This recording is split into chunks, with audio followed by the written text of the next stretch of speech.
یہ بالکل نہ سوچیں فلاں خوبصورت ہے اور میں نہیں ہوں۔ ہم عمر میں بڑے دکھتے ہیں، کسی کا قد چھوٹا ہے، کسی کا قد بڑا ہے۔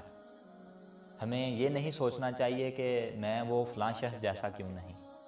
اللہ تبارک و تعالیٰ خود قرآن مجید میں فرماتے ہیں کہ ہم نے انسان کو سب سے بہترین ساخت پر پیدا کیا ہے۔ تو پھر ہم کون ہوتے ہیں خود میں عیب نکالنے والے یا خود کو بدصورت سمجھنے والے؟